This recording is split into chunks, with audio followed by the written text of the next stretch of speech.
목적입니다. 목적. 그래서 그리스도인의 모든 존재의 목적, 교회의 존재의 목적은 하나님의 영광입니다. 근데 그 목적을 이루기 위한 방법은 하나일까요? 다양할까요? 다양합니다. 그래서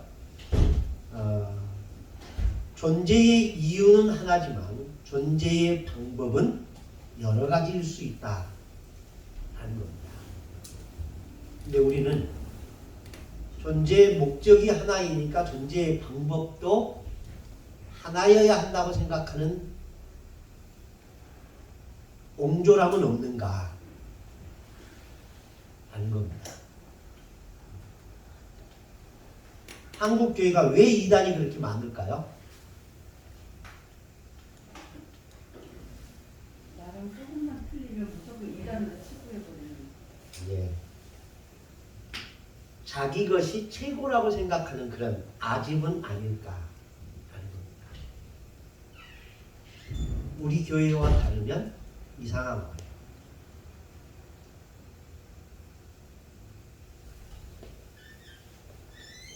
다름과 틀림을 오해하는 결과가 그렇습니다. 신학은 다를 수 있어요. 그렇죠? 근데 그걸 틀렸다고 이야기하는 거예요. 그래서 2단이 되고 3단이 됩니다.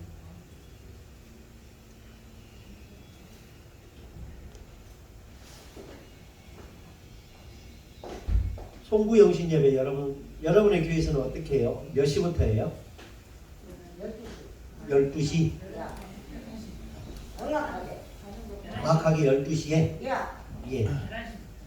11시부터 몇 시까지? 예?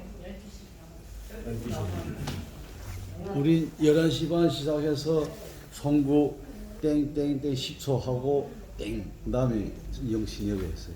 30분 1시간. 다 방법이 다 달라요. 그렇죠? 우리 전사님 같은 경우는 11시 반에 해서 11시 59분 50초까지 송구 예배 드리고 예. 10초 지나서 영신 예배 드린다. 이런 거죠. 예. 예. 또 어떤 교회는 11시 반부터 한 0시 30분 이 정도까지 쭉 연결해서 예. 하고, 또 어떤 교회는 딱 제 종소리가 울리는 그 시간에 땡 할 때 세선은 시작해서 1시에 끝나고. 방법은 다 달라요. 그렇죠? 근데 어느 것이 맞는 거예요? 송구 그렇죠? 뭐가 틀리고 뭐가 근데 이제 성부를 붙였으니까. 그렇지. 여기 시간 기준을 하니까 형식으로 한 거죠. 뭐. 유대인의 시간 개념은 오후 6시가 하루를 시작하고 끝내는 시간이거든요. 유대인의 시간 개념이고 우리의 시간 개념은 12시예요. 네. 근데 우리들의 일상적인 시간의 개념은, 하루의 개념은 12시입니까? 아침입니까? 아침이에요. 아침이죠. 어젯밤에도 이제 이거 출력하고 이러다 보니까 2시 조금 넘었더라고요. 근데 우리 아이들이 아빠 왜 아직까지 안 주무세요? 그냥 잠이 안 온다 그러고 이제 핑계대고 말았습니다만은 분명히 오늘 한 거예요. 그쵸? 시간적으로. 근데 어젯밤에 했다라고는 의식이 우리의 삶을 지배합니다. 저희는 이제 송구 영신 예배를 11시 20분에 시작합니다. 그래서 한 30분간 마지막 정리하는 예배를 드리고 한 10분 동안 시간을 줘요. 그리고 정리하라고. 그리고 1년 동안 수고한 사람들과 격려도 하고 위로도 하고, 그리고 한 10분 동안 실컷 수다 떨다가 뭐 10분 동안 막 길지도 않죠. 그리고 나서 영신 예배를 드립니다. 올해는 말씀 뽑기도 그때 못하고 최대한, 그리고 안수기도도 못하고 올해는 못했어요. 그래서 되게 좋아하더라고요. 왜 좋아하냐면 빨리 끝나서 좋대요. 전에는 안수기도 하고 나면 한 2시 정도 됐거든요. 근데 올해는 안수기도 안 하니까 1시간이 줄어요. 그래서 빨리 집에 가서 좋다고 그러더라고요.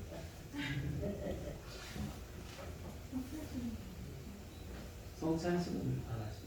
안 합니다. 왜냐하면 주일날 하니까 꼭 이럴 때는 할 필요가 없구나. 그래서 저희는 이렇게 만들어서 해요. 그래서 2021, 2022 아침빛교회 송구 영신 감사 예배 해서 송구 예배, 영신 예배 해서 이렇게 하는데 목사님 예. 이거 하나 하시십시오. 목회하실 거니까. 성탄절 예배도 하나. 예. 성탄절 축하 예배. 지금 성대 목사님이 욕심 제일 세다. 앞자리 앉는 이유가 있습니다. 그러니까 여러분들이 이렇게 뭐든지 하실 때 우선순위를 분명히 하십시오. 목적을 잃어버리지 않는 방법이 우선순위가 분명해야 하는 거고요. 그리고 방법은 여러 가지 있을 수 있다라는 전제를 항상 하십시오. 그러면 다른 사람들의 평가에 그렇게 일희일비 안 할 수 있습니다. 참고로 네. 제가 그걸 이렇게 두툼맞은 말씀을 드려서 죄송합니다. 제가 저희 교회가 그 교수님이 알려주신 대로 예를 사는 교회인데 네, 제가 거기서 세례를 받고 네, 거기서 신앙생활을 하고 거기서 지금까지 있는데 한 30여 년이 됐어요. 그런데 송구영신 예배를 이렇게 드리고 그러면 예전에는 저 그랬지만 지금의 시각은 네. 과거의 시각은 네, 작은 교회에서 그런 진정한 의의 어떤 예배를 드리는 것을 제가 경험을 못했어요. 그래서 그랬으면 하는 마음이 들어요. 그러한 같은 진정한 취지의 어떤 근데 이제 제 시각이 삐뚤어져서 그런지 몰라도 온통 많은 사람들이 응집을 해서 그 시간에 예배를 드리는데 우리 아이들이라든가 집사람은 송구영신 예배를 가자고 해요. 근데 저는 안 가요. 왜 그러냐면은 그것이 다 헌금도 막 이렇게 되고 또 고개 개념을 막 하고 뭐 이런 식으로 해서 뭐 예를 들어서 내년에 무슨 복 받을 사람 일어나셔 뭐 이렇게 하니까 난 그 개념 자체를 너무 싫어요. 그래요? 그리고 그 성구영신예배의 그 진정한 그게 이제 의라든가 아니면 그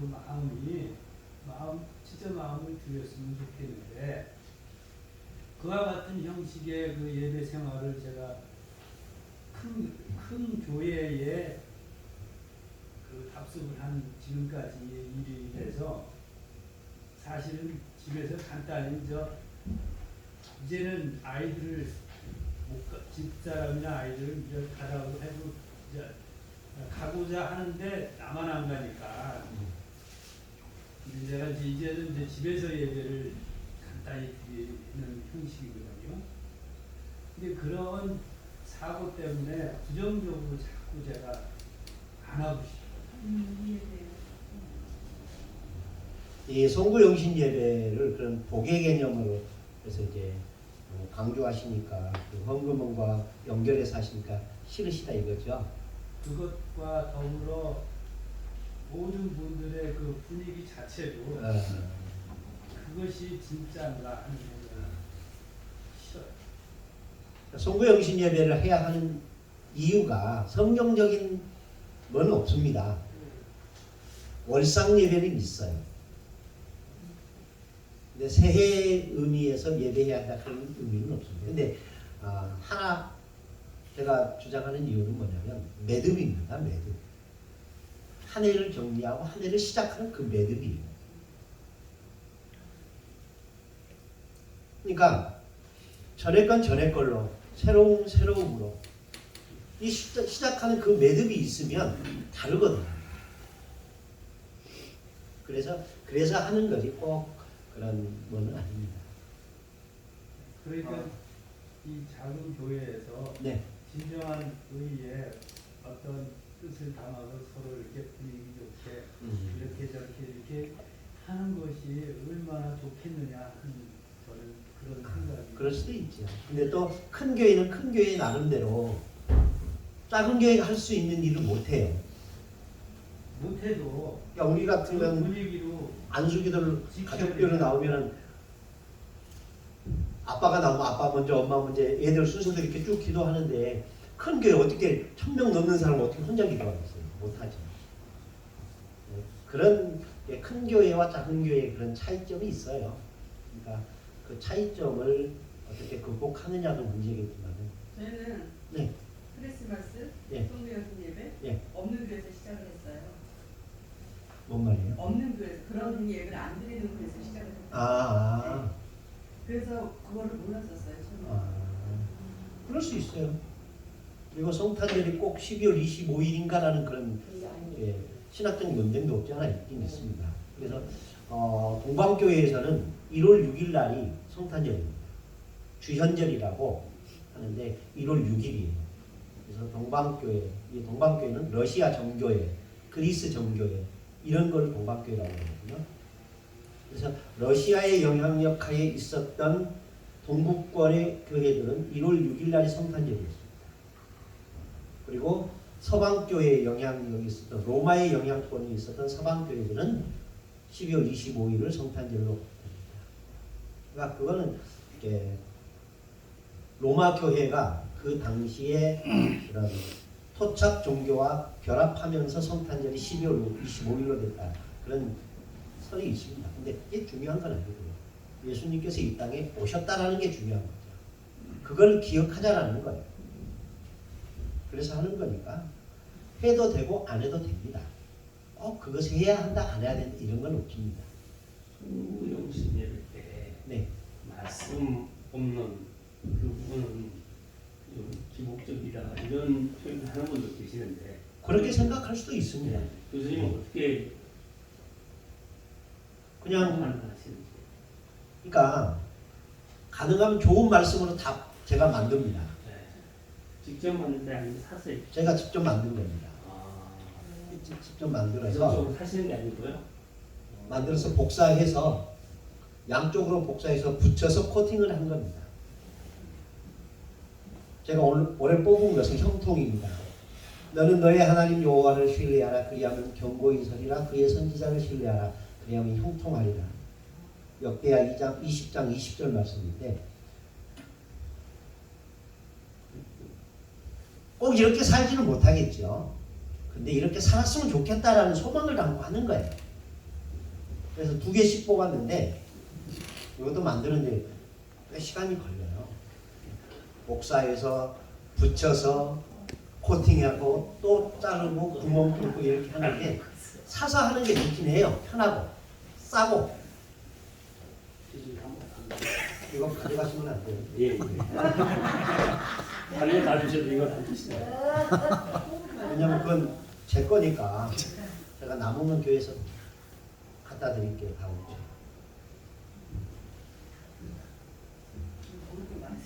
주에. 예. 예, 알겠습니다. 그래서 이제 이 말씀 카드는 이렇게 성구를 하나 쓰고 뒤쪽에는 교회 표와 실천사항 이렇게 써서 성경책 읽을 때마다 목적을 잃지 말고 가자. 그런 목적으로 이걸 만드는 거예요. 그냥 사서 하면 편하죠. 근데 굳이 이렇게 하는 이유, 내가 이만큼 너희들을 위해서 고생한다는 걸 알아달라는 거예요. 몇 개 정도 만드셨습니다. 한 100개 정도예요. 그래서 2개씩 나누고 예. 남는 것은 또 어떻게 하십니까? 그 다음 해 때 또 사용을 하십니까? 아니면? 아니 여기 연도가 나와요. 2022년도. 스스로. 예. 내년에는 못 써요. 2033년까지 삼천교회 성기기, 예. 삼천 제자 세례주기, 예. 지교회 세우기. 예, 이게 우리의 목표입니다. 근데 삼천제사 세례 주기는 베드로가 아닌 경우에는 제가 제 때는 하기 힘들 것 같고요. 근데 혹시 또 모르죠. 마지막 말년에 삼천교회 성기기. 삼천교회 섬기기는 모르겠어요. 지금 한 10분에 한 3, 4 정도는 하지 않았을까 싶어요. 삼촌 10분에 3사는 1200개에서 저희가 교회 할 때는 많이 할 때는 한 40개 교회 이상을 섬겼습니다. 성경으로. 매달. 예. 그러니까 뭐 좀 한 20년쯤 되니까 10개씩만 해도 200개죠. 꽤 많이 했어요. 그리고 정기적으로 하는 것만이 아니고 양복해드리는 것도 그런 범위 안에서 하는 겁니다. 그래서 목사님들한테 1년에 한 서너 명씩, 예전에는 많을 때는 매달 한 번씩 초대해서 양복 해드리겠습니다. 그래서 양복, 와이셔츠, 넥타이, 구두만 안 하고 벨트까지. 그 목사님들은 총회 소속 목사님이십니까? 아니면 어떤 제한하지 않으시고 하십니까? 처음에는 막무가내로 했습니다. 누가 추천해주면. 그런데 네. 팔은 안으로 붙는다고 총회가 많아요. 지금. 그래서 후배 목사님들 가운데 교회 개척하면 힘들잖아요. 그래서 개척하고 바로 안 하고 개척하셨다는 얘기 들으면 1년쯤 지났을 때 이제 열정도 좀 떨어지고 사기도 좀 떨어졌을 때 초대해서 밥 맛있는 거 사주고 밥 사준다고 오라고 그래요. 그러면 오면 이렇게 선물도 해드리고 그렇습니다. 지교회는 얼만큼 세우셨어요? 아직 한 교회도 못 세웠습니다. 교수님은 그러고 싶다는 거예요. 백지교회 세우고 싶다라는 거예요. 교수님께서는 가상교회가 예? 보이는 교회, 예. 보이지 않는 교회, 예. 그 부분에 대해서 한번 말씀해 주시죠. 보이는 교회와 보이지 않는 교회, 예. 우주적 교회와 지역 교회 이렇게 이야기를 하는데 보이지 않는 교회가 진짜 교회죠. 근데 우리는 보이는 교회에 소속되어야만 보이지 않는 교회에 소속이 됩니다. 무슨 말인지 아시겠죠? 보이는 교회에 소속되지 않는 진짜 교회는 없습니다. 그렇다고 보이는 교회에 소속된 사람이라고 해서 모두가 다 보이지 않는 교회, 우주적 교회의 성도라고 말할 수도 없습니다. 보이는 교회의 성도가 보이지 않는 교회의 성도가 아닐 수 있다라는 것도 주님이 인정하신 겁니다. 열처녀 비유에서 신랑을 맞으러 간 10명의 처녀가 성도들이었습니다. 그때 비유해드렸죠. 예. 그것처럼 분명히 교회 안에 있으면서도 진짜 교회, 그 우주적 교회에 속하지 못한 사람들이 분명 있다. 아닌 거죠. 그럼에도 불구하고 지역교회, 이 보이는 교회를 무시할 수 없는 건 이유는 그 보이는 교회가 인정하지 않는 사람이 우주적 교회에 보이지 않는 교회의 일원이 될 수는 없으니까. 그래서 보이는 교회가 중요한 겁니다. 그리고 그 보이는 교회는 우리는 물량적인 개념에서 큰 교회가 좋다라고 말을 많이 해요. 물론 선택의 폭이 넓으니까 좋지요. 저희 같은 경우는 1부 예배, 2부 예배밖에 없습니다. 1부 예배는 직장인, 어쩔 수 없이 직장에 가야 하는 사람들을 위해서 하는 겁니다. 그 2부 예배는 11시 반에 합니다. 11시에 하면 좋겠지만 여자분들이 30분의 힘이 굉장히 크대요. 그래서 처음부터 저희는 11시 30분으로 했습니다. 그래서 조금 늦게 하자. 그래서 11시 30분에 하는데 그 보이는 교회 그것이 중요한 이유가 바로 거기에 있습니다. 보이는 교회에 참된 교인이 아니면서 보이지 않는 교회에 참된 교인이 되는 방법은 없다. 그래서 보이는 교회는 참된 보이지 않는 교회로 가는 통로. 그래서 중요하다라고 봅니다. 저는. 어디까지나 제 생각입니다. 없지요? 자, 그러면 교재하겠습니다. 112페이지 누가복음의 특징.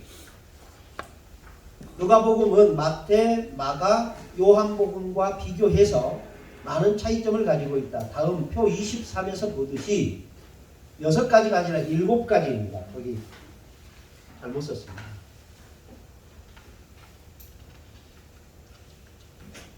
7가지 부분에서 누가복음의 차별성을 볼 수 있다. 첫 번째, 조사하고 검토하는 것들이 시간적 순서대로 재배치했다. 그래서 근원부터 자세히 미루어 살펴본 나는 이라는 표현이 나오죠. 그렇죠? 누가복음 1장에 1절에서 4절까지 읽을 때 그런 표현이 있었죠.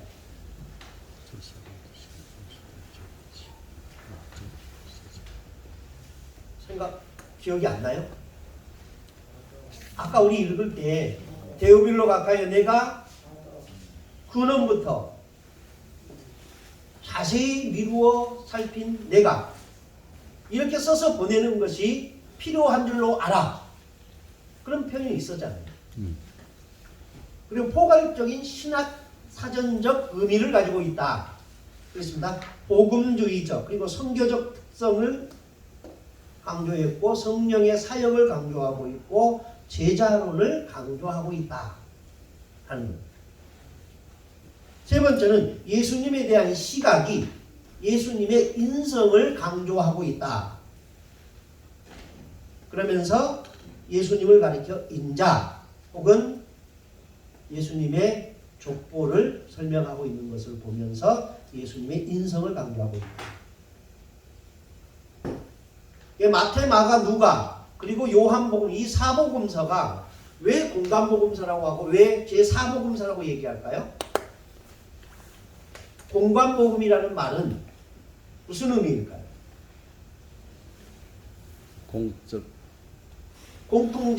공통적 시각.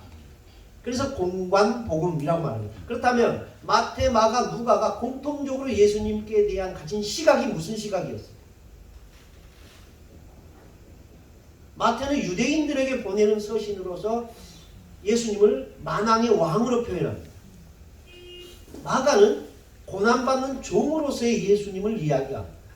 누가는 인자로서의 예수를 이야기합니다. 관점이 틀려요. 마태는 왕으로, 마가는 종으로, 누가는 보통 사람으로 이렇게 표현합니다. 그런데 왜 공관복음이라고 했을까요?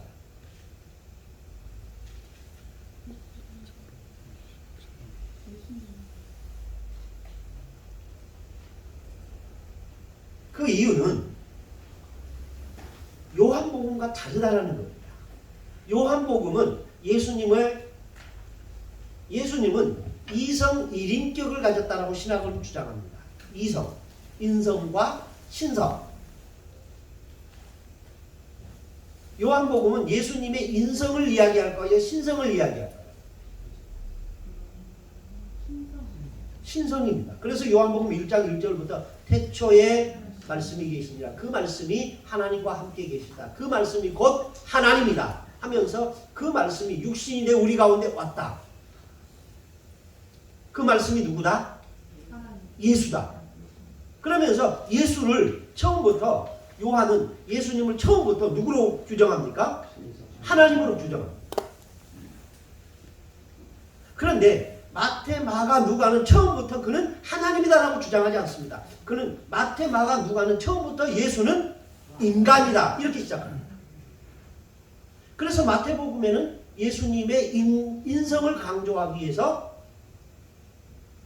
족보를 이야기합니다. 누구의 후손으로 왔다? 아브라함과 다윗의 후손으로 오신 예수. 그는 인간이다. 이 얘기가. 누가도 그런 얘기합니다. 그래서 누가는 이야기할 때 예수님에 대한 이야기가 아니라 다른 사람의 이야기로 시작합니다. 누구예요? 세례 요한의 이야기로 시작합니다. 세례 요한이 태어납니다. 어떻게 태어납니까? 세례 요한이 태어나게 된 그 비하인드 스토리가 있어요. 그 아이가 태어날 거라는 것을 누가 알려줘요? 가브리엘 천사가 알려줍니다. 누구예요? 샤가랴에게. 근데 그 가브리엘 천사가 다시 6개월 후에 누구를 찾아갑니까? 마리아를 찾아갑니다. 내 친척 엘리사벳이 아기를 가졌다. 너도 그처럼 아기를 갖게 될 것이다. 그런데 너는 성령으로 갖게 될 것이다. 이 얘기를 하는 겁니다. 그러니까 아기로 태어났다. 이건 무슨 이야기입니까? 신이다? 인간이다? 인간이다라는 이야기를 하는 겁니다. 그래서 마태, 마가, 누가복음을 왜 공간복음이라고 하느냐? 그것은 예수님을 인간 예수로 보았기 때문에 그렇다. 그 관점이 같다라는 거예요. 근데 요한복음은 예수님을 처음부터 뭐로 규정한다? 하나님으로 규정하고 있다. 신성을 규정하고 신성으로 본다.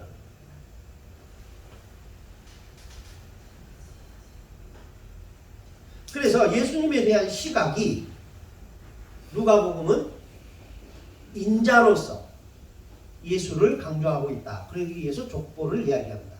그리고 고난주간의 이야기를 예수님의 고난에 대한 이야기가 마태, 마가, 누가, 요한복음에 비해서 상대적으로 적다라는 겁니다.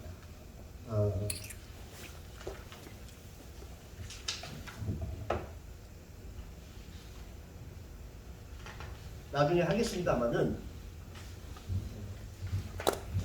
117페이지를 한번 보십시오.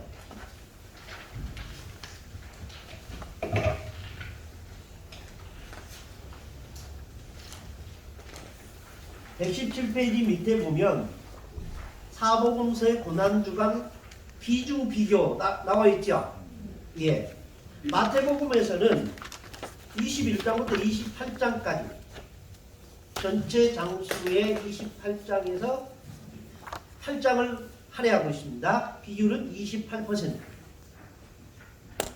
마가복음은 11장부터 16장까지 16장 가운데 6장 38%. 누가복음은 24장까지 있는데 19장 28절에서 24장 53절까지 약 21%. 요한복음은 12장부터 21장까지 약 10장, 약 48%를 할애하고 있다라는 겁니다. 그래서 누가복음은 예수님의 고난에 대하여 비교적 적게 다루고 있다. 마태복음은 28%그 다음으로 적습니다. 왜 마태복음은 적을까요?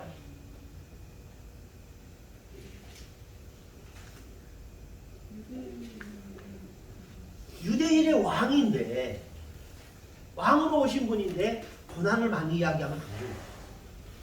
근데 요한복음은 거의 반 정도가 고난에 대한 이야기입니다. 왜 그럴까요? 왜 이런 차이가 있을까요?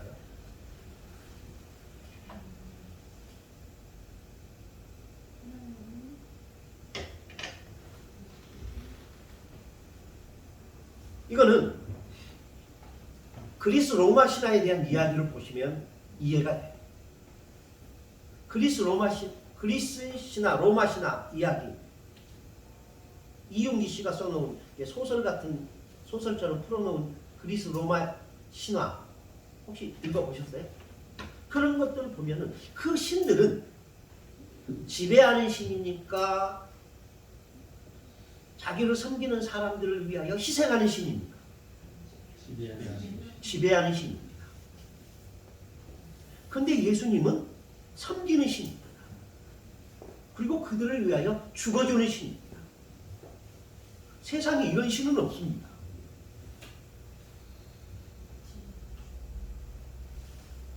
신이 인간을 위하여 고난을 받는다. 이건 그 당시에서는 있을 수 없는 이야기입니다. 있어서도 안 되는 이야기입니다. 그런데 예수님은 그걸 하셨다는 겁니다. 그 이야기를 세상 신과 사람들이 만들어 놓은 세상의 신과 진짜 신의 다름을 이야기하는 겁니다.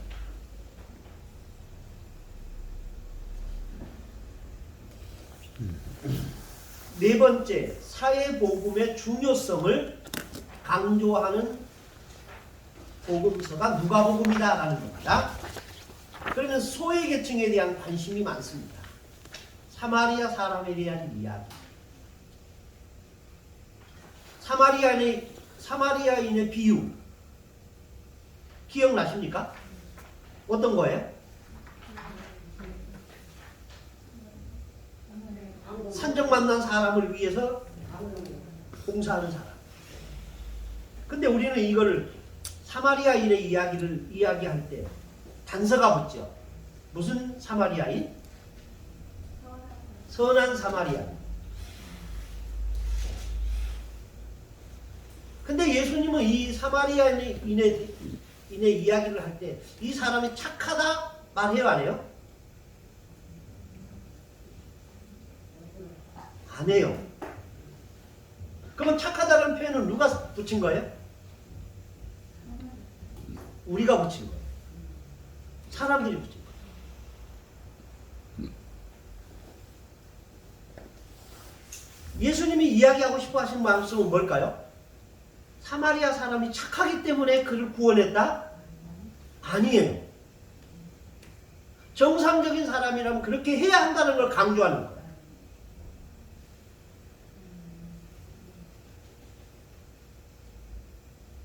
근데 우리는 정상적인 것을 착한 것으로 봐요. 이유가 뭘까요? 우리가 정상적이지 않은 거예요. 웃지 마십시오. 이게 팩트입니다.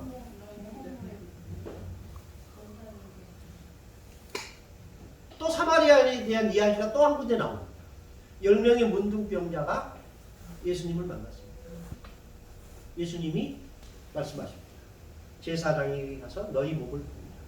그래서 그들이 가다가 깨끗함을 받습니다. 9명은 사라지고 1명만 옵니다.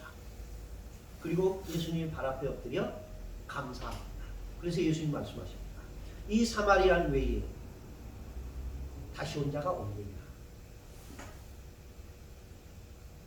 있다 없다? 없다.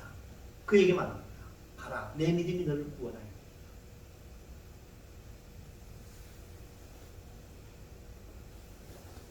이 사마리아인의 감사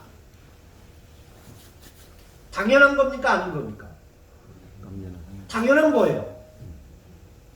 근데 와야 되죠. 근데 그 당연한 것을 다른 사람들은 안 해요. 왜 안 할까요?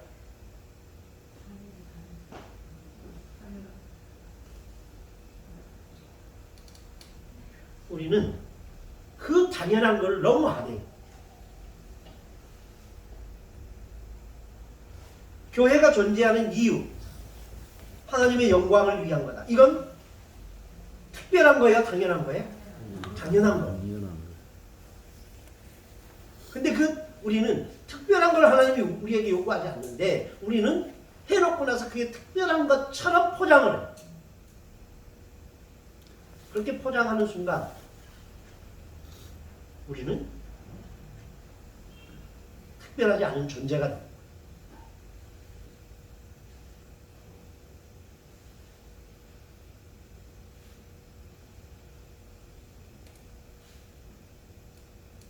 자, 도로가 있습니다. 그 도로는 시속 60km로 가라고 정해진 도로입니다. 60km로 가면 잘한 겁니까? 잘못한 겁니까? 잘한 겁니다. 그런데 60km로 가면 욕먹습니다.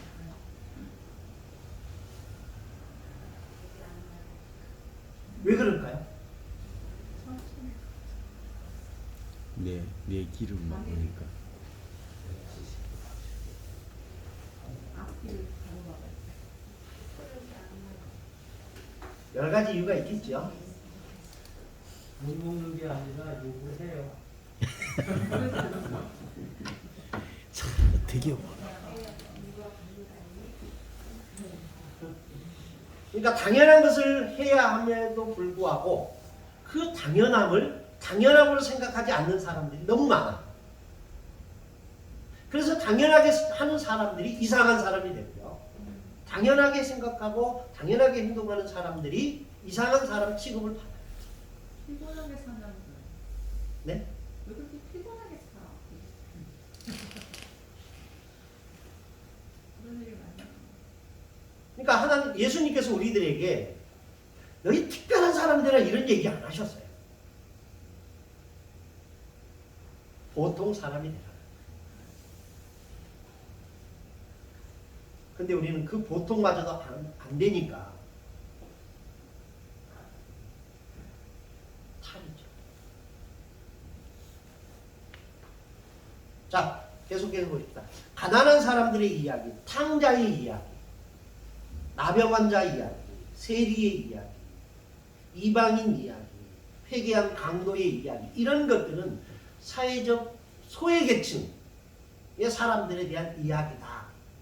그래서 누가복음에는 이런 이야기들이 다른 복음서에 비하여 참 많다. 그 얘기입니다. 그런가 하면 여성의 역할이 강조됩니다. 예수님의 이야기 가운데 여자들이 등장을 합니다. 가장 먼저 등장하는 여자가 누구일까요? 누가복음에서 엘리사, 마리아. 그 다음에 예수님께서 8일 만에 성전에 올라갔을 때 여자 할머니가 나옵니다. 안나. 그러면서 찬양을 합니다. 이렇게 여자에 대한 이야기가 참 많이 나오는 게 누가복음의 특징 가운데 하나다라는 겁니다. 그 다음에 누가복음에만 있는 사건들, 비유와 사건들 보면은 몇 페이지 있으시냐면요. 119페이지, 120페이지, 121페이지에 걸쳐서 있습니다. 한번 보십시오. 120페이지부터 121페이지까지 누가복음에만 있는 내용들 굉장히 많죠. 예. 총 42가지의 이야기가 누가복음에만 있다 하는 겁니다. 그래서 누가복음은 다른 복음서와 좀 다르게 누가만이 가지는 그런 특별한 시각을 가지고 있었다라는 겁니다. 그 다음에 누가복음이 강조하는 것 가운데 하나가 기도입니다. 기도.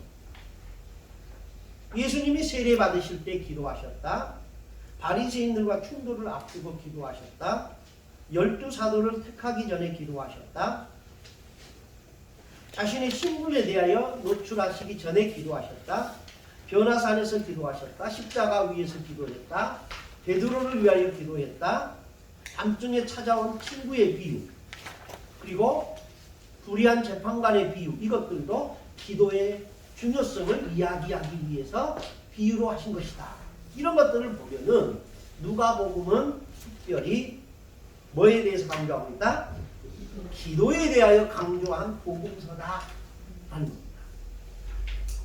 그리고 이 기도에 대하여 강조하고 있는 복음서라는 것은 다른 말로 말하면 2번 보십시오. 112페이지에서 1, 2, 3, 4, 5, 6 있죠? 2 박스 안에 2 거기에서 성령의 사역 강조 나오지요. 이것과 연관이 있다라는 겁니다. 성령은 우리로 하여금 말씀을 적용케 하시는 분이시기도 하지만 우리로 하여금 기독케 하는 분. 그래서 이 성령의 사역과 기도는 떼어야 뗄 수 없는 관계입니다. 그 다음에 누가복음의 특징 가운데 하나가 찬양의 복음이다 하는 겁니다. 그래서 마리아의 찬양, 샤가랴의 찬양, 시므온의 찬양. 비록 이 앞부분에 나오지만 이 찬양이 다른 복음서에서는 찾아볼 수 없는 그러한 의미를 가지고 있다 하는 겁니다. 이렇게 해서 누가복음은 전체적으로 보면 이런 7가지의 특징을 가지고 있다라는 겁니다. 그 첫 번째 특징이 역사적 관점에서 기록된 것이다. 그래서 근원부터 자세히 차례대로 서술한 것이다 라는 것이고, 포괄적인 신학적 의미를 담고 있는 신학사전으로서의 복음서다. 그리고 예수님에 대한 시각이 인성을 강조한 복음서다. 그리고 사회적 소외계층에 관심이 있는 복음서다. 누가복음에만 있는 특별한 비유들이, 이야기들이 따로 많은 복음서다. 그리고 기도와 찬양을 중시한 복음서다라는 겁니다. 이해되셨죠? 예, 이게 누가복음의 전체적인 맥락입니다. 그러면 그 첫 번째부터 다시 좀 더 살펴보겠습니다. 근원부터 자세히 차례대로. 누가복음은 무슨 서다? 복음서이면서 동시에 역사서다 하는 겁니다. 누가복음은 주전 4년에서 주 30년까지의 역사, 다시 말해서 예수님의 탄생부터 승천까지의 역사를 다룹니다. 누가는 주 50년에 바울에 의하여 개종한 사람으로 이전에 예수님을 따라다니다가 직접 만나본 경험이 없었다. 그래서 누가복음을 저술하기 위해 누가는 이전 자료들과 당시 사람들의 증언에 의존하여 철저하게 조사하고 검토해야만 했다. 그리고 나서 그는 시간 순서에 따라서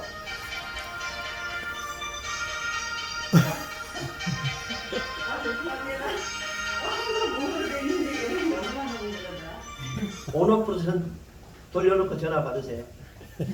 안 받아도 되는 받으세요. 왔으니까.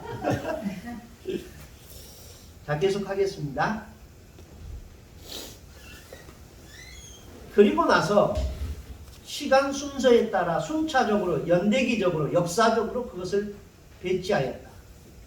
누가복음 1장 1절에서 3절과 24장 50절에서 51절, 사도행전 1장 1절에서 3절을 보면 이런 방법론이 여실히 나타납니다. 먼저 누가복음 1장 1절에서 3절을 보자. 우리 중에 이루어진 사실에 대하여 처음부터 말씀의 목격자 되고 일꾼된 자들이 전하여 준 그대로 내력을 저술하려고 붓을 든 사람들이 많은지라. 그 모든 이를 근원부터 자세히 미루어 살핀 나도 데오빌로 각하에게 차례대로 써 보내는 것이 좋은 줄로 알았다. 누가복음 1장 1절에 보면 누가는 이전에 예수님의 생애와 사역의 가르침에 관하여 저술하려는 작가들이 많았다라고 이야기합니다. 그런데 아직 전체를 포괄하는 책을 쓴 작가들이 없었고, 나와 있는 글들은 대부분 그냥 하나의 사건, 하나의 이야기들이 독립되어 있어서 서로 간에 시간적인 연결점이 없었다. 그래서 누가는 자신이 이 모든 이야기들을 하나로 모아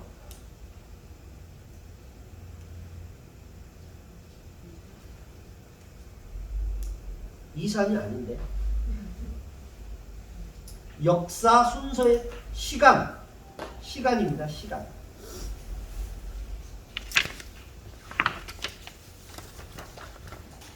시간 순서에 따라 차례대로 재배치할 필요를 느꼈다고 데오빌로 카카에게 말하고 있다.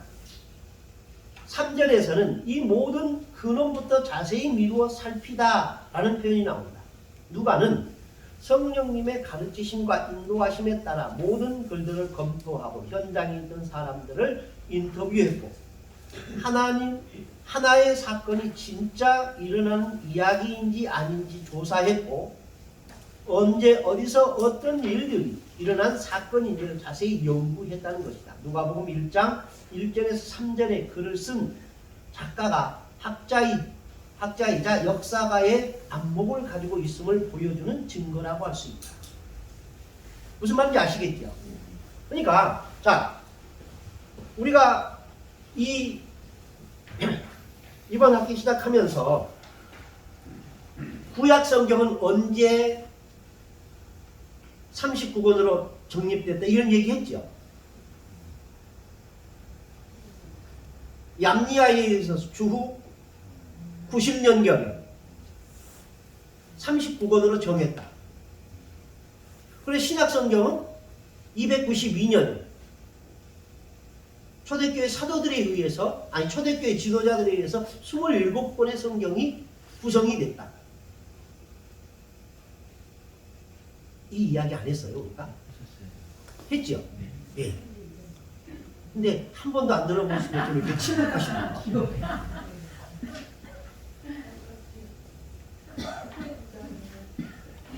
여러분들이 침묵하면 나는 좋아요. 한 번 더 써먹을 수 있으니까. 멍 때리고 있어. 자, 그러니까 신약 성경이 27권으로 정해진 것은 주 292년경.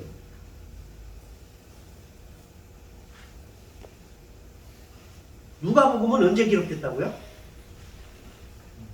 주후 60년에서 62년 그 사이에 기록된 겁니다. 그러니까 신약성경이 27권으로 구성된 것은 이 사도인 누가복음이 기록되고 나서도 160여 년 후에 된 거예요. 그런데 누가는 이 누가복음을 기록할 당시에 예수님에 관한 이야기들이 기록된 쪽지들이 수많이 돌아다니고 있었다는 겁니다. 그래서 누가복음, 요한복음을 보면 예수님에 관한 이야기를 다 적으려고 한다면 이 세상에 써도 보관할 수 없을 만큼 많다라는 이야기가 나오는 거예요. 그만큼 예수님에 대한 기록들이 많았다는 거예요. 그런데 누가는 그 많은 기록들을 다 채집해가지고 이게 진짜였는지 누가 이게 지어낸 이야기 이런 것들을 다 선별했다는 거예요. 그리고 그것을 본 사람들에 대한 이야기를 직접 듣기도 하고 그 사건을 목격했던 사람들을 만나서 직접 인터뷰도 했을 것이다라는 거죠. 그래서 자세히 처음부터 미루어 살핀 나도 써보내는 것이 필요한 줄 알아? 이렇게 내가 지금 정리하여 데오빌로 카카에게 내가 보냅니다. 이 얘기입니다. 우리는 2000년 지났으니까 마태복음이 처음부터 1장부터 28장까지 쫙 되어 있을 거라고 생각하면 그건 오산입니다. 한 가지 예로 이사야서는 몇 장까지 구성되어 있습니까?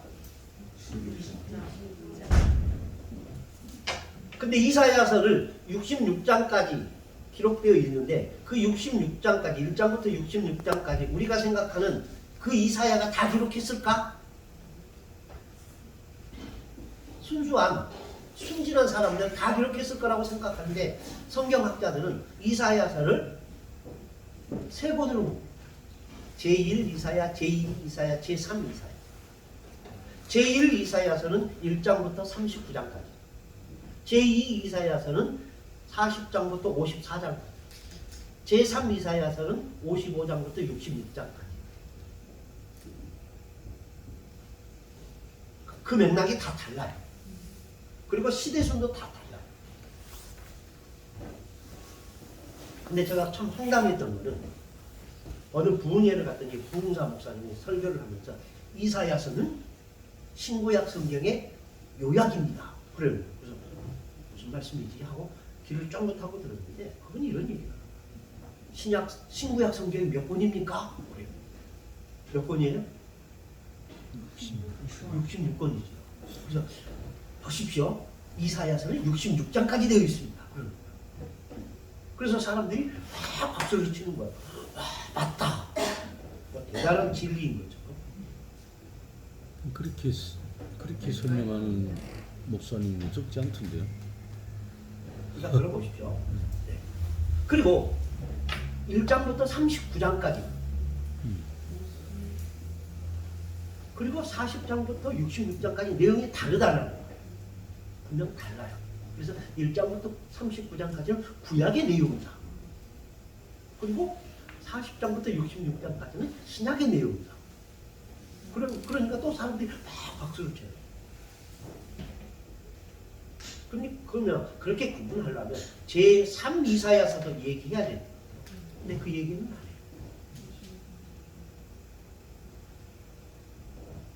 물론 1장부터 39장까지는 고난받는 이스라엘에 대해서 이야기하고 40장부터 66장까지는 해방된 이스라엘을 소망하면서 기록한 겁니다. 그러면서 희망적인 이야기를 쓰지요. 근데 그렇게 이야기하는 것이 얼마나 무지한 건지.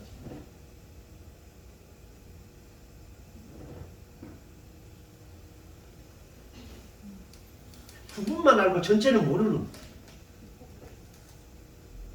그러니까 그렇게 이야기하려면 맥락을 알고 이야기를 하셔야 되는데 들은 풍월로 그렇게 이야기를 하시면 안 되거든요.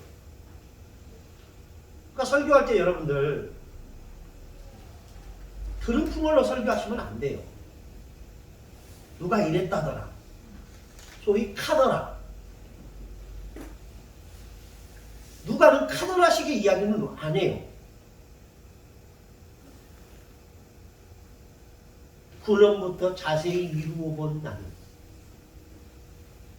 차례대로 써보내는 것이 좋은 줄로 알아. 그러니까 누가는 많은 연구를 했다는 얘기예요. 그러니까 여러분도 나중에 설교할 때 많이 연구하세요. 성도들이 월요일부터 요즘은 금요일이죠. 금요일까지 치열하게 일합니다. 안 그래요? 그리고 주일날 오는 이유가 뭡니까? 여러분들 주일날 예배 드리는 이유가 뭐예요? 하나님께 영광을 돌리려고 예배 드리죠. 근데 그게 전부입니까? 그 예배 속에서 말씀 듣고 힘을 얻고자 하는 거 아니겠어요? 그런데 그 설교에서 엉뚱한 이야기를 합니다. 그러면 무슨 생각이 들까요? 내가 여기 왜 왔지? 자괴감이 들겠죠. 근데 그 자괴감을 넘으면 화가 나요. 일주일 내내 정말 전투하듯이 싸우다가 정말 말씀 듣고 새 힘을 얻고 말씀 듣고 소망을 얻고 싶은데 다른 이야기를 하면 속상하다. 화가 나는 거예요.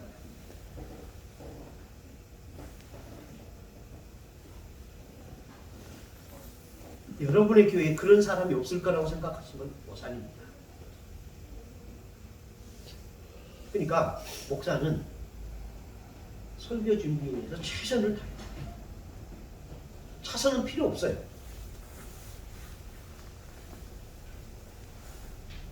정말 최선을 다하시다. 잘하는 설교 하라는 게 아니라 올바르게 하라는 겁니다. 잘하는 건 아무나 할 수 있습니다. 웅변하고 가면 잘하는 방법 얼마든지 가르칩니다. 그렇지만 잘하는 설교는 공부하는 것 외에는 없습니다. 자, 여러분들이 주부가 많으니까 한번 물어보겠습니다. 좋은 음식과 맛있는 음식 같은 겁니까?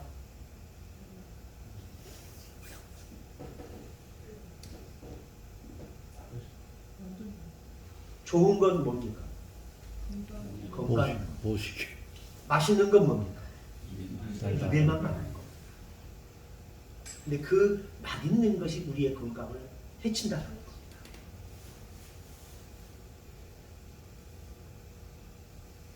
근데 요즘 기독교 많은 목사님들 가운데 좋은 설교보다는 재미있는 설교를 추구합니다. 좋은 음식보다는 맛있는 음식을 추구하는 것과 똑같습니다. 근데 현대인들이 그걸 추구를 해요. 우리 딸들을 봐도 지 엄마가 해준 좋은 음식보다는 맛있는 음식을 추구해요. 그래서 얼마나 배달하시는 분들이 돈을 많이 버시는지 몰라요. 근데 50을 넘게 살아본 내가 그거 먹으면 몸에 안 좋은 거 알아요, 몰라요? 알죠. 그러니까 잔소리를 하는 거예요. 야, 죄야. 그런 거 조금만 먹어. 그러면 뭐라는 줄 아세요? 이게 맛있는데 뭐 이래요. 근데 지금은 몰라요. 한 20년, 30년 후에 가면 달라지겠죠. 건강이 다르다는 걸 알겠죠.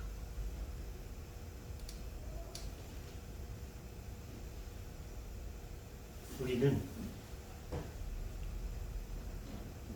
잘하는 설교, 그건 세상에서도 얼마든지 볼 수 있습니다.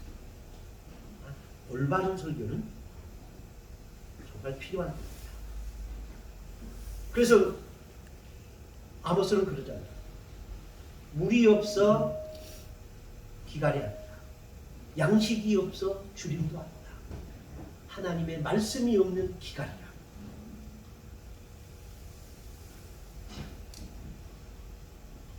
요즘 이 시대가 그런 게 아닌가 싶어요. 텔레비전 틀어보십시오. 24시간 설교 나옵니다. 정말 많습니다. 차고 넘칩니다. 근데 홍수 때에 진짜 먹을 생수가 없는 것과 같습니다. 다 그렇다는 건 아니에요. 그러니까 여러분들이 그 홍수 때에 탁한 홍수에 들지 말라는 얘기를 하고 싶은 거예요. 그 홍수 때도 산골 어디선가는 생수가 나와요. 근데 그 생수가 탕류에 휩싸여 버리는 게 문제예요. 여러분들이 생수이기를 소망을 하는데 그 소망이 현실에 파묻혀서 탕류와 결합되는 거예요. 그게 문제예요. 제 친구 목사님 한 분이 감리교 목사인데 의정부에서 상가교회를 하다가 경기도 어느 지역으로 초빙을 받아갔어요. 굉장히 큰 교회. 역사가 100년이 넘는 그 교회에 총병을 받아갔어요. 아주 좋았답니다. 근데 몇 주 설교를 하니까 장로님들이 수첩 가지고 들어오고 목사님 이렇게 설교하시면 안 됩니다. 이런 말씀을 하시면 안 됩니다. 이렇게 하셔도 안 됩니다. 그래서 뭐라고? 그럼 무슨 설교를 해야 할까? 복 받는 설교만 하십시오. 칭찬하는 설교만 하십시오.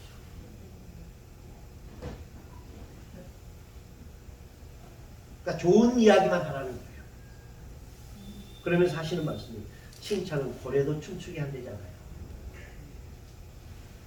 좋은 이야기죠. 근데 하나님의 말씀은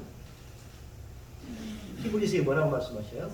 하나님의 말씀은 좌우의 날선과 같이 찌르고 쪼개고 한다.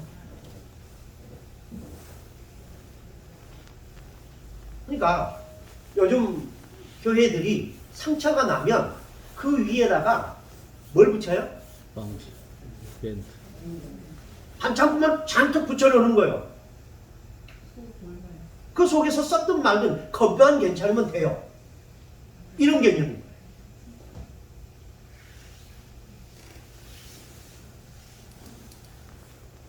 무슨 말하다 제가 이렇게 화를 내는지 모르겠습니다. 참고로 말씀드려도 될까요?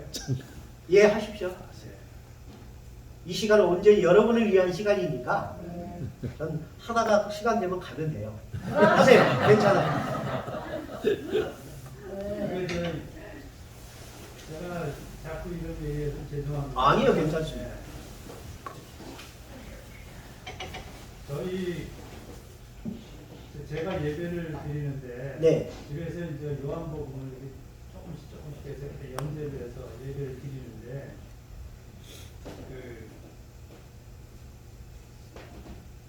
저희 교회를 우리 아내하고 참여를 못해요. 왜요? 저 여기까지 와서 공부하는 것도 싫어하니까. 왜냐하면 사람이 건강이 안 좋으니까 어디 가서 이제 코로나 시기에 2년 동안 예배를 안 드렸어요. 저희 집사람은 교회에서. 그게 이제 예민해요. 네네. 내가 그걸 다 알아서 집에서 드렸는데 그런데 교회에서 모처럼 저번 우리 연초가 돼가지고 행복에 대한 관념 속에 그 교회에 아주 좋은 그 사고를 가지고 우리 좋은 계획을 가지고 우리 교회가 출발을 했는데 행복이라는 그런 내용을 이게 저희 이제 모처럼 내가 교회 예배를 스크린으로 보자. 저는 이제 아침에 일부 예배를 이제 새벽에 갔다 오고 이제 하는 집에서 이제 하는 건데. 네. 모처럼 교회 예배를 보고 감동을 받아가지고 네. 막 그러는 거예요. 우리 딸과 아이들죠, 아내가. 근데 그 맨날 내가 했던 얘기인데 성경에서 골자로만 얘기하다 보니까 이제 그 말씀을 전하다 보니까 따분해서 그런지 몰라도 네. 거기에 그 성경을 교회의 그 설교 말씀을 네. 행복에 대한 부분에 대한 부분으로 그냥 마음을 많이 터치를 했어요. 그러니까 감동이 있었어요. 근데 나는 속으로 삐졌지. 네. 삐졌다가 하루 생각이 그래도 저 말씀을 듣고 이게 단 말씀을 듣고 그런 생각이 들어서는 거죠. 단 말씀을 듣고 하나님께 가까이 가는 거 그것만으로도 나는 만족이다. 이런 생각을 했죠. 내가 삐진 게 아니 삐진 거보다. 네. 내 말을 조리 있게 못해서 죄송합니다. 이게 이제 그런 그런 세상적인 그 행복에 대한 개념에 대한 부분을 터치를 하니까 신앙으로 돌아올 수 있는 그런 요지도 있지 않나. 예, 무슨 말씀인지 알겠습니다.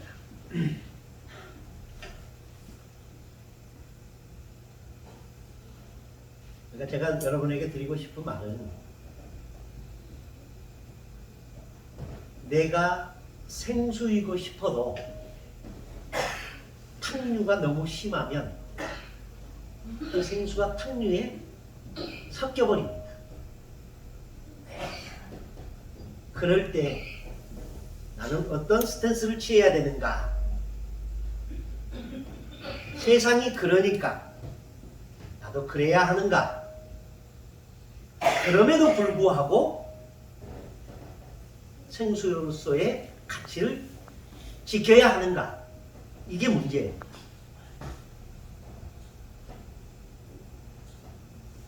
세상이 그렇다고 우리까지 그러면 안 되는 거예요. 세상은 그럴지라도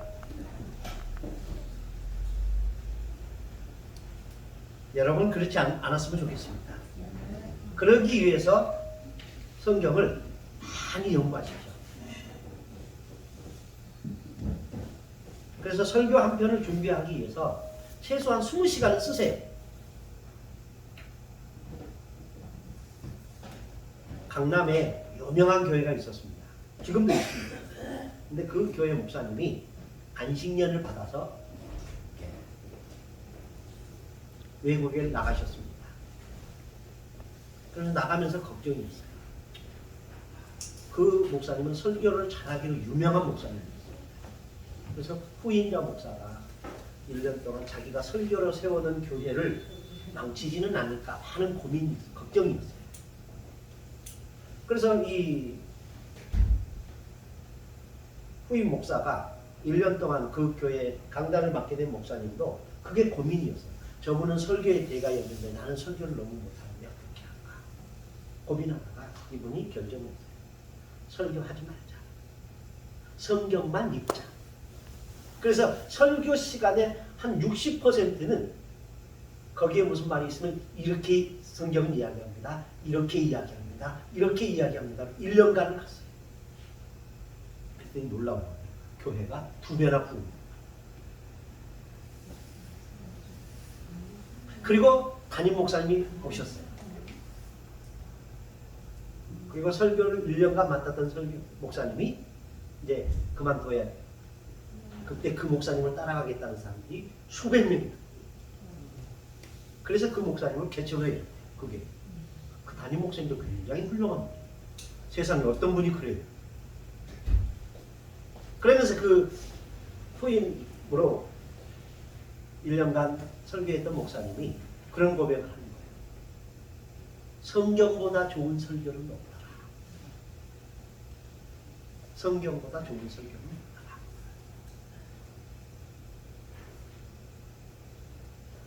전에 그 김성대 목사님이 설교를 할 때 성경을 쫙 했던 적이 한 번 있어요. 나 그때 감동을 받았어요. 예.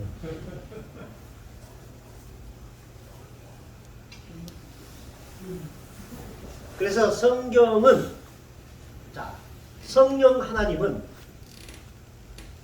언제 감동을 주시느냐? 성경을 정확하게 쓸 때. 자, 예를 한번 들어보겠습니다. 김성대 목사님, 집에서 가끔 상을 차리세요, 안 차리세요? 네? 많이 차려. 많이 차려요? 네. 반찬을 해놓은 반찬을 목사님이 꺼내서 담는 날과 사모님이 꺼내서 담아놓은 날 수저를 누가 먼저 넣을까요? 젓가락.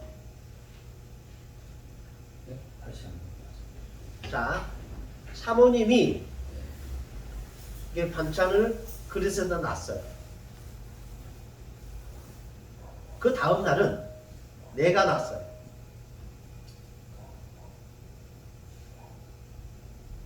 젓가락을 먼저 놓는 날은 사모님이 음식을 담아놓은 날일까? 내가 담아놓은 날일까?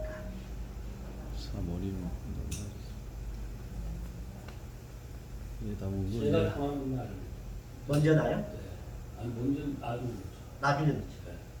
대부분 그래요. 그게 책임이라는 거예요. 성경은 성령의 감동으로 된 책으로. 디모데후서 3장 16절 나와요. 성경은 하나님의 감동으로 된 책. 누가 감동하신 거예요?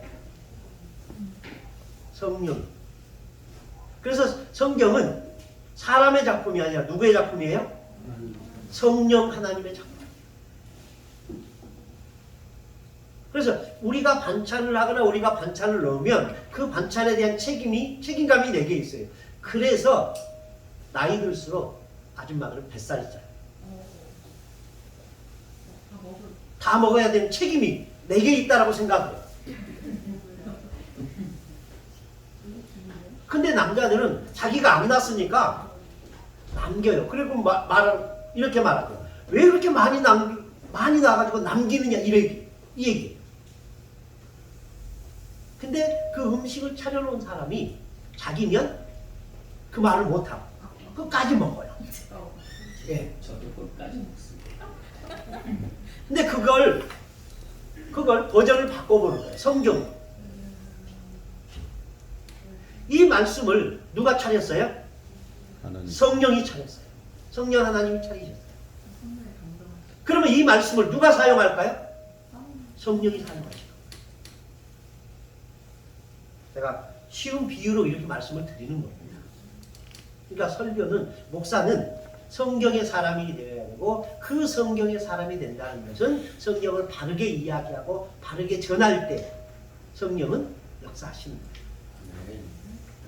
근데 여기서 성령의 역사를 반드시 뒤집어지는 역사라고 생각하지 마십시오. 사람들이 은혜 받고 눈물을 흘리는 그걸로 생각합니다. 그건 하나의 현상이에요. 진짜 현상은 가슴 속에서 일어나는 거예요. 파도 친다고 물이 안 나가던가요? 파도가 아무리 세도요, 썰물 시간이 되면 물은 빠져요. 근데 파도의 현상은 어떻게 해요? 밖으로 나오죠. 그러니까 아, 물이 안 빠지겠구나. 천만의 말씀입니다. 파도는 나타난 현상이에요. 사람들이 기뻐한다, 눈물을 흘린다, 이런 현상이에요. 그러나 진짜 중요한 것은 그 마음속에 흐르는 조유예요. 흐름이. 근데 우리는 그 현상에 너무 목숨을 걸어요. 근데 그 현상에 목숨 걸지 마십시오. 그러다 망한 사람들이 얼마나 많은데. 에레미야 시대에 가짜 선지자들이 그런 현상을 쫓았어요.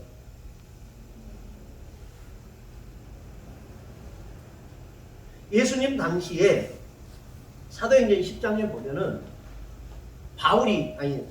베드로가 사마리아에 가서 설교하는데 성령이 임했습니다.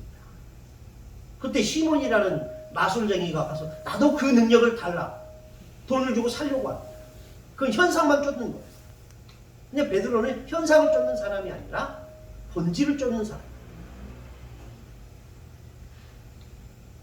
그러니까 여러분 대회는 성공 안 해도 상관없어요. 우리는 꼭 내 대에 열매를 따야 된다고 생각하는 그 강박관념 때문에 붕해야 된다. 붕하면 좋지요. 저도 바라는 바입니다.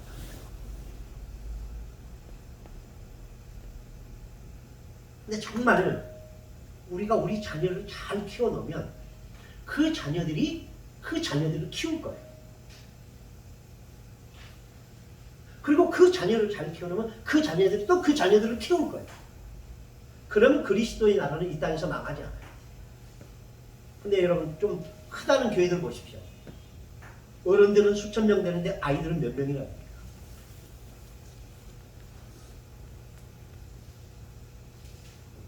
잘못 키웠다는 거죠. 지금 한국교회 대형견 메가처치라고 말하는 그 교회들의 30년 후를 보면 그리 행복하지 않습니다. 이 코로나 때문에 젊은 세대들이 빠져나갔다는 얘기가 굉장히 많습니다. 30대, 40대가 탈종교와 탈교회 현상이 굉장히 심각합니다.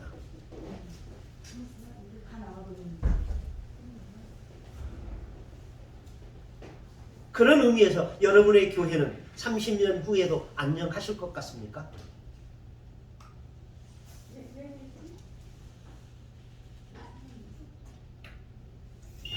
왜 그럴까요? 왜 우리는 30년 후에 안녕할 거라고 장담을 못 할까요? 이유는 하나입니다. 우리는 너무 현상만을 강조하다가 보니까, 현상만 쫓아서 달려오다 보니까 이런 결과가 나오지 않았습니까? 유럽 교회 보십시오. 얼마나 아름답습니까? 근데 그게 지금 박물관화 되어가요. 근데 한국 교회는 그보다 훨씬 더 빠를 거라는 거예요. 여러분의 교회가 향후 30년에 다음 세대에도 안녕하시기 위해서 지금 여러분들이 잘 가르쳐야 돼요. 다른 사람 전도하려고 하지 마시고 있는 사람 잘 가르치십시오. 그리고 그 자녀들이 믿음에 잘 서도록 가르치십시오. 그러면 여러분의 교회 간판은 떼어져도 그 나라는 하나님의 나라는 이 땅에서 성장해 갈 겁니다. 근데 우리는 교회 간판 크게 세우려는데 거기에만 목적이 있는 건 아닌가 싶어요.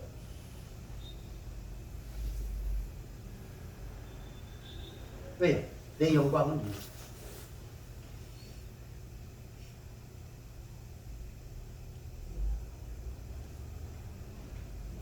아까 김성대 목사님이 그런 질문하셨죠. 공교의 개념, 공교회와 보이는 교회 어느 것이 중요합니까? 저는 보이지 않는 교회가 훨씬 중요하다고 봅니다. 그렇지만 보이는 교회를 무시할 수 없는 이유는 이 보이는 교회를 통하여 진짜 교회로 가는 관문이기 때문에 보이는 교회가 중요합니다. 근데 그 공교의 개념은 교회 본질을 회복할 때만 이루어집니다. 이 코로나 때문에 공교의 개념이 조금 살아난 것 같아요.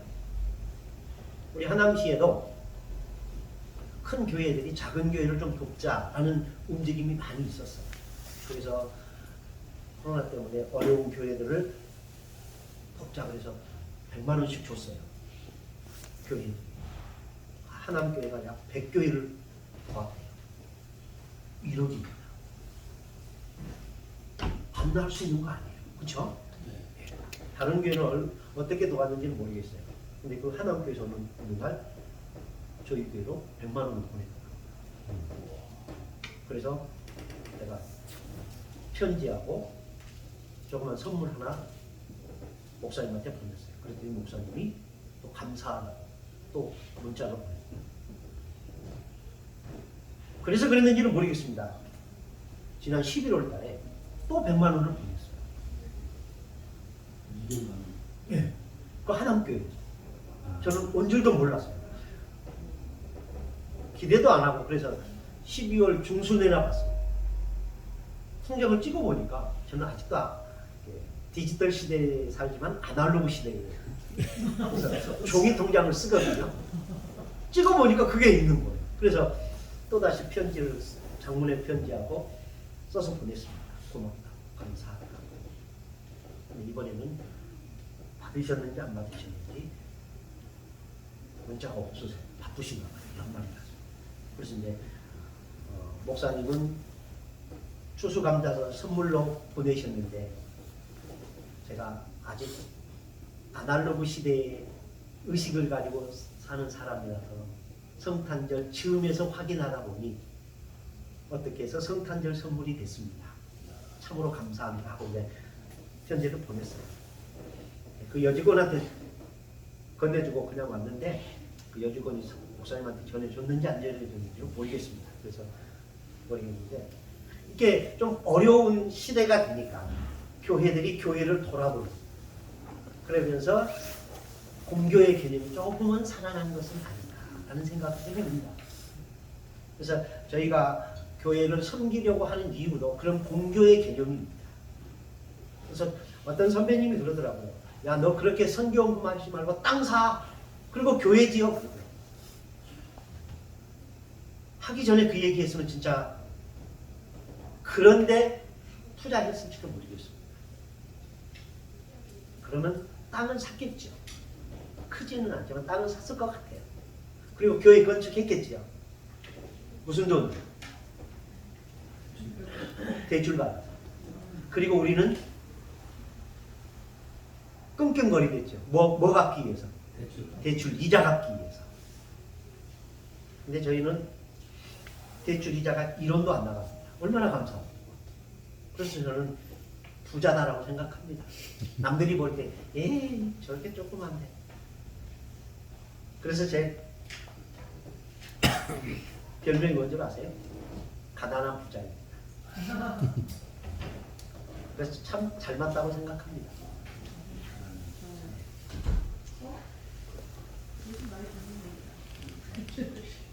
세상은 가난하다 할지 모르지만 하나님께는 부자가 되자 그런 의미입니다. 아무것도 가지는 것 없는 모든 것을 자신자로 다 무명한 자 같으나 유명한 자여 아무것도 없는 자 같으나 모든 것을 가진 자. 바울의 관념입니다.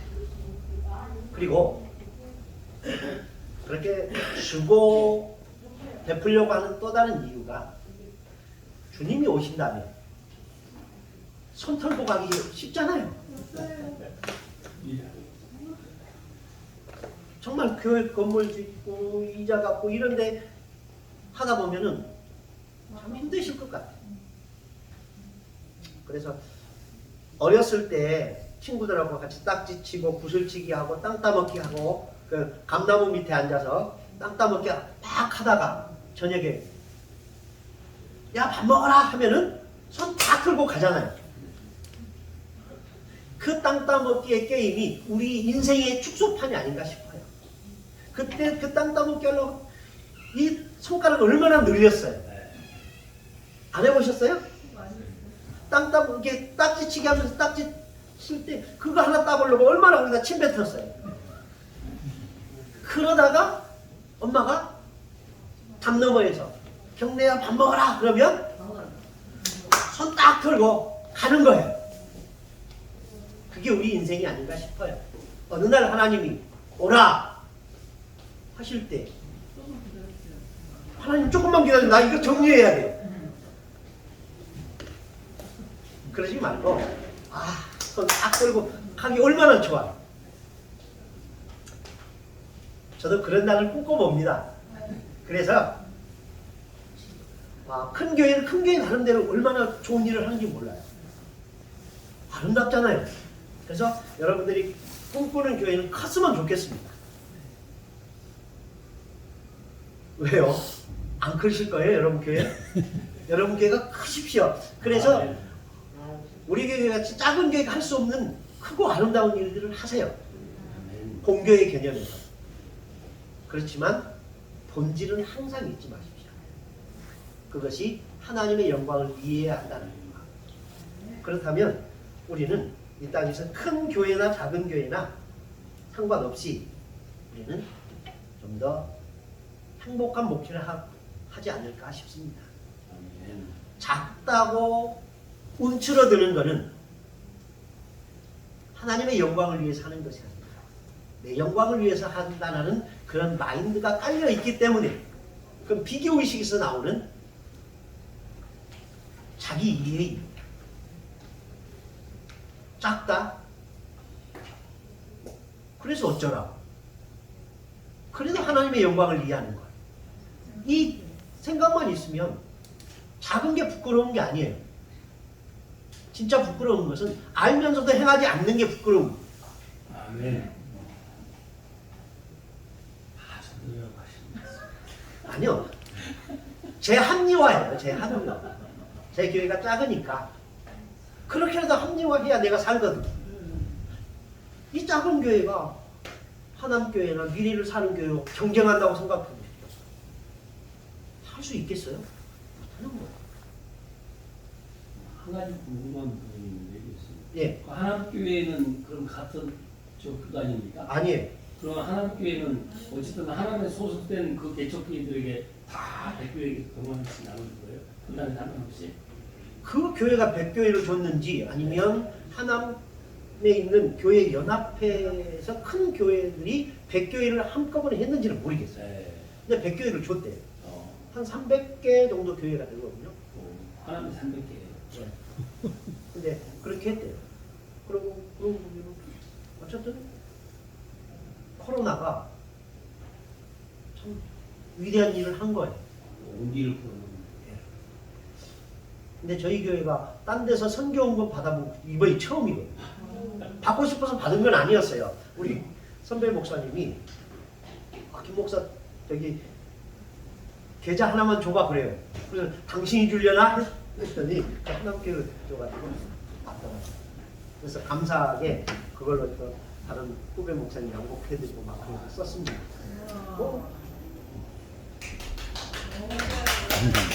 다시 뛴게 아니고 우리 것 갖고 한 거 아니에요. 축구의 주머니가 아니라 저는가. 그리고 지금 여기도 한 60만 원 있어요. 다음에 또 이게 양복해드리려고 하는데 어떤 분 해드리려고 하는데 이건 충돌이 하나 생겨요. 젊은 목사님, 이제 개척한 목사님을 해드릴까 했는데 나는 은퇴한 목사님 좀 해드리자라고 생각을 했는데 어떤 분이 그래요. 은퇴한 목사님 은퇴했는데 뭘 해드려요? 그러더라고. 그래서 그런가요? 그리고 좀 더 기도를 해봅시다. 그리고 저 참고 있는 거예요. 가방 담아가지고 다니는 거예요. 그래서 나중에 목사님 저한테 묻겠죠. 목사님 어느 분 해드렸어요? 그랬더니 아직 결론이 안 났어요. 아무래도 내 생각에는 은퇴한 목사님 해드리고 싶은데 여러분들이 조금 아닌 것 같다 싶으니까 좀 기다리는 거예요. 이렇게 얘기하려고 기다리는 거예요. 나중에 또 물으면 아직도 기도하고 있어요. 그러면 그때는 그러죠. 그럼 목사님 마음대로 하세요. 그러겠죠. 그럼 그때 하려고 이거 맞추는 거예요. 반대하는데 해서 목사님 무슨 자기 관계 있는 사람만 주려나 보다 이런 생각을 지우고 순리에 따르는 거예요. 예, 알겠습니다. 예. 아니 은퇴한 목사님들도 이제 뭐 잘 사시는 분들도 계시지만 그런 분들은 말고. 어려우신 분들이 계시잖아요. 예. 저는 은퇴한 목사님들이 훨씬 더 좋다고 생각해요. 그래요? 그럼 제가 그 이야기를 다음 주 설교할 때 제가 좀 쓰겠습니다. 그래서 갖고 다녀요. 그래서 저희는 이삭줍기로 하거든요. 1년에 이제 서너 번씩 해요. 밖에 나갔다가 동전 쓰고 남으면 동전 함에다 넣어라. 근데 그 이삭줍기 플러스 또 알파로 해요. 그래서 한 번 할 때마다 많으면 한 100만 원 정도 나오고 적게 나오면 한 50만 원 정도 나와요. 그래요. 그러면 적게 나오면 제가 몇몇 사람들한테 전화를 하죠. 이삭줍기 조금만 더 하십시오. 그러면 5만 원, 10만 원씩 더 해요. 그래서 이제 풍부하게 하긴 하는데 글쎄 모르겠습니다. 언제까지 이 일을 하게 될지. 어쨌든 무슨 일을 하든 간에 여러분들은 성경에 대해서는 정말 많은 시간을 투자하십시오. 왜냐하면 성경에 투자하지 않고 바르게 설교할 수 있는 방법은 없어요. 이 누가를 생각하시면서 이 누가가 처음부터 자세히 군음부터 살펴 차례대로 이렇게 연구해서 쓰지 않았다면 이게 2000년이 지난 지금까지 우리 손에 왔을까요? 아니에요. 그 많은 조각 복음 내용을 담은 그 문서들처럼 폐기되어 버렸을 거예요. 그러니까 하나님이 기억하실 만한 세상이 감동하는 설교자는 아닐지라도 하나님이 기억하실 만한 그런 성경의 사람들이 여러분이 됐으면 좋겠습니다. 여기까지 하겠습니다. 하나님 감사합니다. 늘 우리에게 성경의 조명하심과 인도하심 속에 우리가 살아가도록 도와주시옵소서. 우리 한국 성경신학원 늘 함께 해주시고 이곳에서 함께 배움의 길을 가는 모든 분들이 서로 협력하여 하나님의 선한 뜻을 이루어 가도록 도와주시기를 바라옵고 예수님의 이름으로 기도드립니다. 아멘. 여기까지 하겠습니다. 고생들 하셨습니다.